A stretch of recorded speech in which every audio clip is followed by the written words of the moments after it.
நிமிஷம். அக்கா, நீ எனக்காக நிறைய கஷ்டப்பட்டிருக்க. அடுத்த ஜென்மம் ஒன்று இருந்ததுன்னா நான் உன் மகளா தான் பொறுக்கணும். என்ன ஆசீர்வாதம் பண்ணு. ரம்யா, நல்லா இருமா. நான் வாழ்க்கையில எதுவுமே முழுசா அடையல. அத்தை மாமா காலில் விழுந்து ஆசீர்வாதம் வாங்கிக்கோ. வாமா ராஜி, வா. சுமங்கலியாரு நல்ல என்னைக்கு சந்தோஷமா இருங்க ரெண்டு பேரும். இவன் என் பொண்ணு மாதிரிப்பா. இவ கண் கலங்காம நீ பாத்துக்கணும். Okay uncle. கார்த்திக், இந்த டாக்குமெண்ட்ஸ் கொடு. சீனிவாசன், கல்யாணமான கையோட பொண்ணு மாப்பிள்ளை உங்க வீட்டு கூட்டு போறதா முறை. இந்த முக்கியமான ஃபார்மாலிட்டிக்காக தான் இங்க கூட்டு வந்தேன். ரம்யா, நீ என் பொண்ணு மாதிரிதான். நான் மற்ற பொண்ணுகளுக்கு கல்யாணத்துக்கு என்ன சீர் செய்தேனோ அதையும் உனக்கு செய்யறதுதான் நான் அபிராமிக்கு காட்டுற நன்றி கடன்.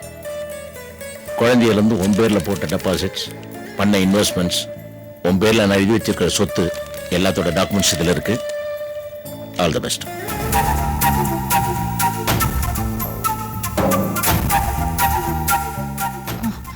எதுக்கு மாமா இதெல்லாம்?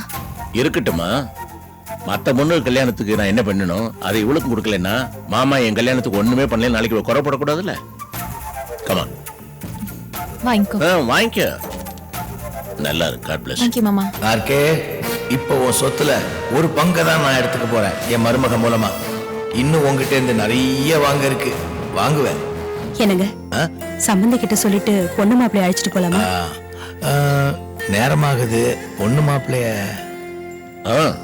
அப்பா கூப்பிடுற. வரேன் அங்கிள்.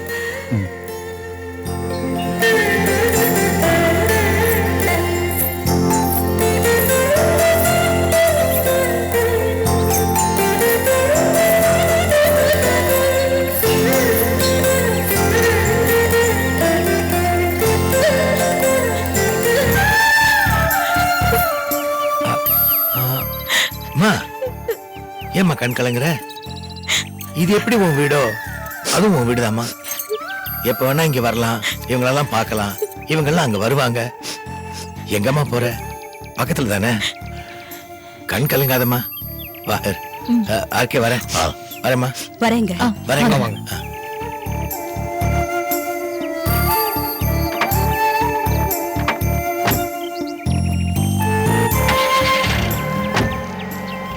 ஓகே ஷாம், நான் கிளம்புறேன். கௌதம், என் தங்கச்சிய தயவுசெய்து கண் கலங்காம பாத்துக்கிறேன். Don't worry. ரம்யா,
ரம்யா, காலத்தை காட்டுற கடிகாரம் இடது பக்கத்துல இருந்து வலது பக்கமா சுத்தி நேரத்தை காட்டுற மாதிரி நீயும் உன் வலது கால் எடுத்து வச்சு உள்ள போய் இந்த வீட்டை வழி நடத்துமா.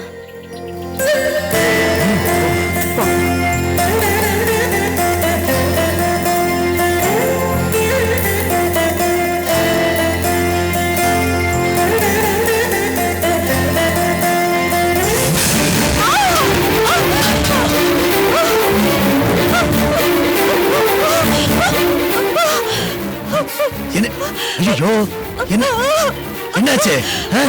என்னாச்சு? கால் தடிக்கு கீழே விழுந்துட்டேங்க. ரத்தம் வருதேம்மா. ஆமாங்க. என்னம்மா இப்படி கேர்லெஸ்ஸா இருந்துட்ட? சரி சரி, மெதுவா எழுந்துரு, வா வா, உள்ள போய் மருந்து போடலாம். உள்ள யாருக்கும் தெரிய வேண்டாங்க.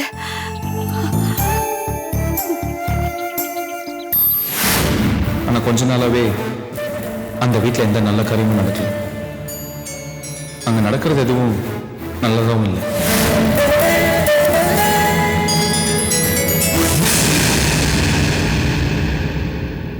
கல்யாணங்கிறது நல்ல விஷயம், அது நடந்தா சந்தோஷம்தான். ஆனா ரம்யா கல்யாணம் நடந்துருச்சேன்னு சம்பந்தப்பட்ட நாமே வருத்தப்படும்படியா அந்த அபிராமி பண்ணிட்டாளே. சாந்திமா, நீ எவ்வளவோ போராடின, முயற்சி பண்ணின, அர்ஜுனையும் அனுப்பி வச்ச.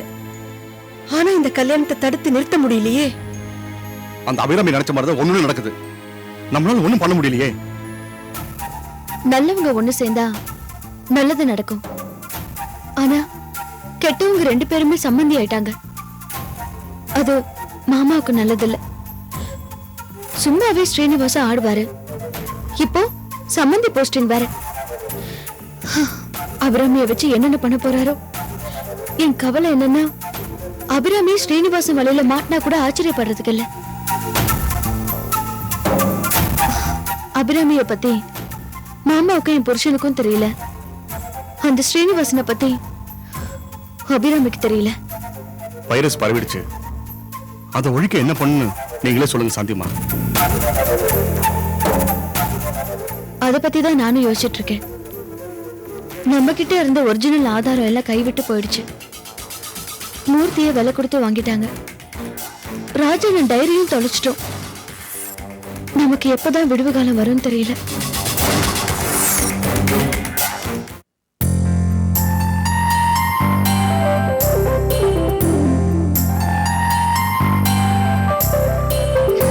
அம்மா, வாங்கம்மா. சுவாதி, நீயும் இங்கேதான் இருக்கியா அம்மா? நல்லதா போச்சு.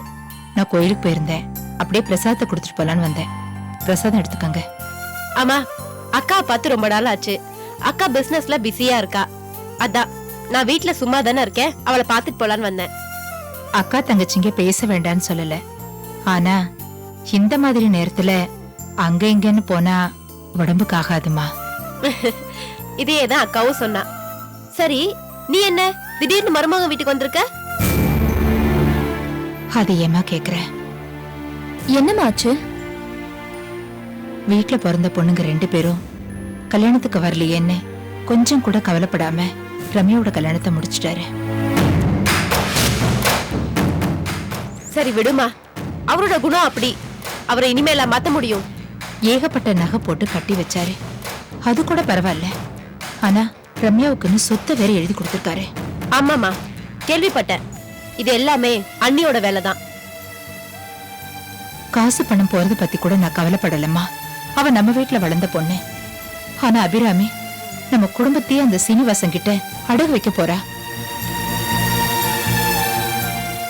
அதை நினைச்சாதான் எனக்கு பயமா இருக்கு. எனக்கு புரிஞ்ச விஷயம் எப்ப உங்க சின்ன அண்ணனுக்கும் உங்க அப்பாவுக்கும் புரிய போகுதுன்னு தான் எனக்கு தெரியல. நாங்க என்னம்மா பண்ண முடியும்? நேரா அப்பா கிட்டயே சொன்னோம். அன்னைக்காக எல்லாத்தையும் பொறுத்துக்கிட்டோம். நீயும் உன் தங்கச்சியும் அடிக்கடி அண்ணி மேல கோவம் இல்லைன்னு சொல்றீங்க, அது தப்புமா. என்னம்மா சொல்ற? சொல்றதுக்கு கஷ்டமா இருந்தாலும் உண்மையை சொல்றேன். உங்க அண்ணி நல்லவே இல்லம்மா.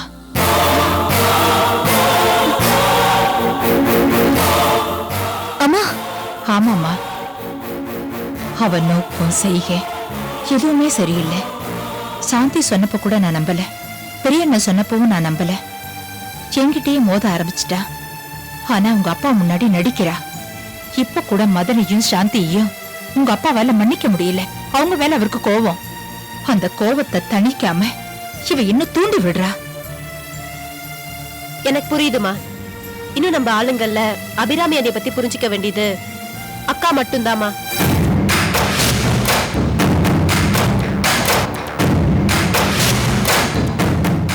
சரிம்மா, நான் புறப்படுறேன். ஸ்வாதி, நீ எப்படிம்மா வீட்டுக்கு போற? அவர் வந்து கூட்டிட்டு போறேன்னு சொன்னாரு. அவருக்கு எதுக்குமா சிரமம்? நானே உனக்கு கொண்டு போய் வீட்டுல விட்டுட்டு போறேன். சரிம்மா. அனிதா, நான் அம்மா கூட கிளம்புறேன். ம். வரேன். வரேம்மா.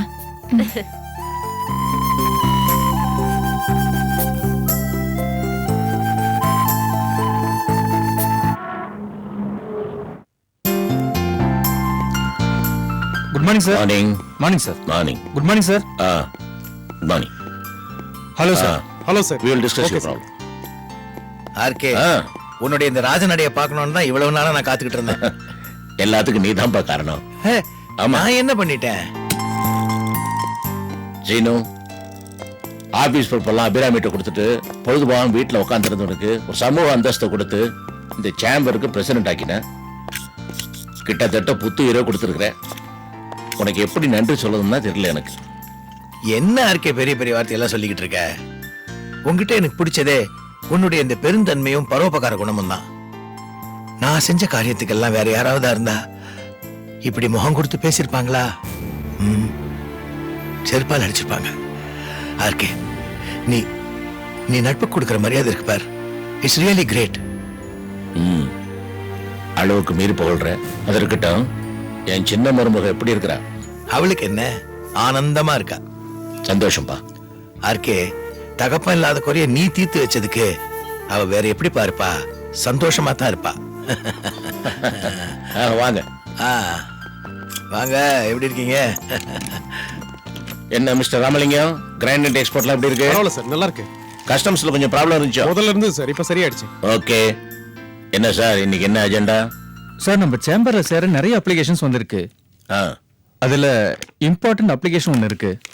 அவர் பிசினஸ்ல இப்ப நல்லா முன்னேறிக்கிட்டு இருக்காரு. அவர் ரொம்ப சின்ன வயசும் கூட. அப்புறம் என்ன, இந்த மாதிரி யங்ஸ்டர்ஸ் தான் நம்ம சேம்பருக்கு வேணும். சீக்கிரம் என்ரோல் பண்ணுங்க. Okay sir. அவர் யார் ப்ரொபோஸ் பண்ணது? நான் தான். ஹே விஜய், நீயாப்பா? நானே தான். ஒன்னமா ஆள் ரெக்கமெண்ட் பண்ணா அந்த கேண்டிடேட் பிரைட்டா தான் இருக்கணும். தேங்க்யூ. அவரை இன்ட்ரோடியூஸ் பண்ணுவா? ஷூர், கூப்பிடுங்க ப்ளீஸ்.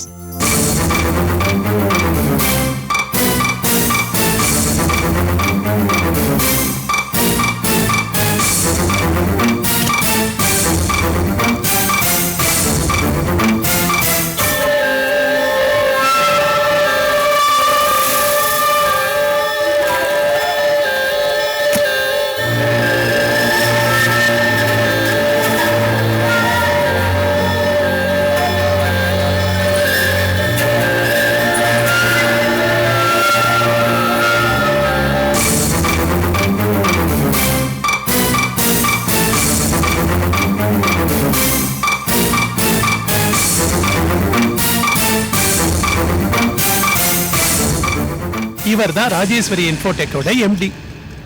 மதன் என்டர்பிரைஸ்ன்னு வெற்றிகரமா நடத்திட்டு இருக்காரு. அவரை நாமெல்லாம் வரவேற்கணும்.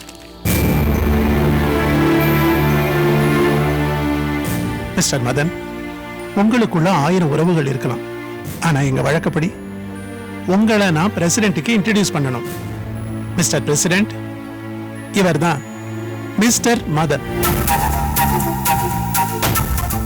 ஹலோ.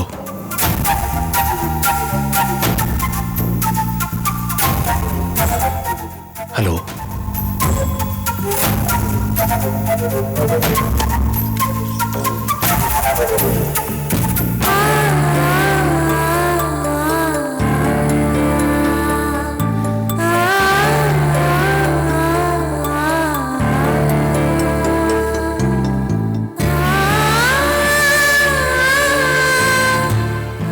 உங்களை மாதிரி பெரியவங்க ஆசீர்வாதம் எனக்கு வேணும். Mister Vijayakumar, chamber staff membership formalities complete பண்ண ஹெல்ப் பண்ணுவாங்க. நாளைக்கு நான் வந்து மெம்பர்ஷிப் ரெஜிஸ்டர் கையெழுத்து போட்டுக்கிறேன். எனக்கு இப்போ அர்ஜென்ட் மீட்டிங் ஒன்று போகணும். சீனோ.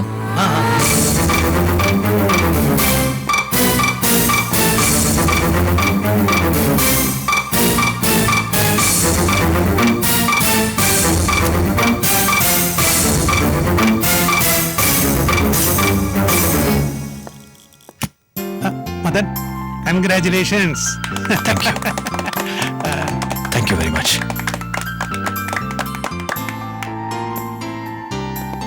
மதன், எங்க அப்பா ரொம்ப கோவமா இருக்காரு. மதன், உங்க அப்பா உங்க மேல கோபமா இருக்கலாம், ஆனா பிரசிடென்ட் கோபமா இருக்க முடியாது. நான் போய் மத்த வேலையெல்லாம் பாக்குறேன். ஓகே?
என்ன மாமா, ஏதோ டென்ஷனா இருக்கீங்க? என்ன பிரச்சனை? அதுக்காக தான் ஏசி போட்டியா? ஐஸ் மலையை மேல வச்சாலே என்னோட கொதி படங்காது. ஹலோ ஹலோ, மரியாதை கட்ட பையன். யார சொல்றீங்க? வேற யாரு? நான் பெத்த அந்த கழுசரை தான். உன் வாழ்க்கையை நாசமாக்கிறனே அந்த மதன் ராஸ்கல். நான் பிரசிடண்டா இருக்கிற அதே சேம்பர்ல இவர் மெம்பர் ஆகணும். அதுக்கு இவருக்கு ரெக்கமெண்டேஷன் அந்த யோக்கிய பழைய பார்ட்னர் விஜயகுமார். ஒரு பார்ட்னர் உங்களுக்கு நல்லது செய்யறாரு, இன்னொரு பார்ட்னர் உங்களுக்கு கெடுதல் செய்யறாரு. ஆமா, அதையத்தான் நானும் சொல்றேன். ஒரு பார்ட்னர் நல்லது பண்றாருன்னா இன்னொரு பார்ட்னர் கெட்டது பண்றாரு.